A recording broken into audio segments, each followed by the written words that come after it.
Hi folks, Dominic Reyes here. About to go down and start a gig, but I wanted to give you a quick tip, and that's to answer a question that I get asked a lot by beginner magicians, and that's how do you find a new audience for your magic? Now, most beginners will start off by performing maybe to their family or friends, and that's really great, but you very rapidly run out of new audience members to show your magic tricks to. Now, we all know that you shouldn't really repeat a trick twice to the same person. As the expression goes, once a trick, twice a lesson. So you need to be able to find a new and a constantly changing audience for your magic in order for you to first be able to repeat a trick enough times to really work it and understand it. But you also need to experience that trick with as many different people and as many different interactions as possible.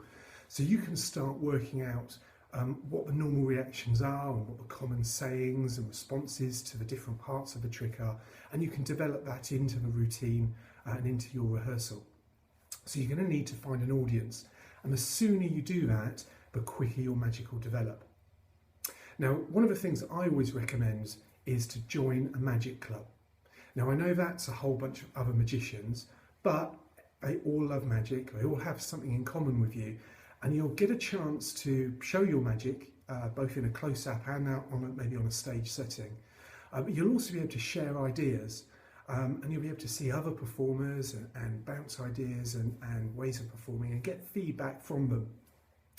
Now, performing to other magicians is very different to performing to the public, not just because they know how many of the tricks are done, it's just their reactions are different. They can sometimes be like ego issues as well, which may not give you necessarily the same feedback, but what you'll gain from it is really useful. Now, there's loads of different magic clubs that you can join. There's a list at blog.magicshop.co.uk, and I'll put a link in a post on the blog later for you. So find one that's local to you, contact the secretary there, they'll make you feel really welcome, invite you down for a taster evening, and you're going to find it very easy to fit in because essentially you love the same thing that everybody else does. The guys that are there will be really happy to have someone new to show their tricks to, and again, you can show a little bit of magic if you want to, and I think you'll have loads and loads of fun.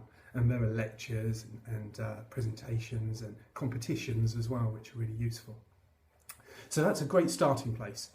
Now, in order to reach the public, you need to find some constant flow of an audience that will be really happy to see you. Now, the first thing you could do is try charity events and fundraisers. There'll be loads, if you look at the What's On guide in your area, there'll be loads of fetes and events running, but you can contact the organiser and offer your services for free. They'll be delighted. Some of the larger ones may even offer to cover your expenses. But you're doing it really not for money, you're doing it for experience, you're doing it to help the charity or event, and you're doing it for PR and goodwill. And of course, you may get some work from it if you show some spectators and they really like it. Another good source are retirement homes. Now, retirement homes have a population that are sat around, they're bored, they often play cards, and they're going to be on your side straight and very grateful that you come down and show some magic. So it gives you a good experience of essentially table hopping, but you can walk around, you can offer to do half an hour in their common room, and you can go from table to table and show some tricks, chat to them as well, and you're doing good work in the community, you're helping them, and you're getting great experience as well of performing. Now, the final thing as well that you can do, that a lot of people do that I probably wouldn't recommend, is going out onto the streets and just stopping people and performing magic.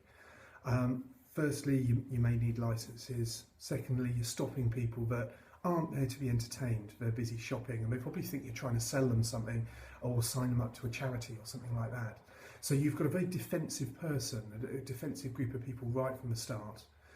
You've got people that essentially are being stopped and being interrupted, and you have no control over it. So although some people do try and do that, and they get permission maybe to do some magic in a park or in a shopping mall or something like that, I generally would recommend that's maybe not a good idea to start. Well, if you've got any questions at all, shoot me an email over at support@magicshop.co.uk. Check out the blog, which is blog.magicshop.co.uk. And thanks for watching. Oh, and leave a comment in the section below. Thanks. Bye-bye.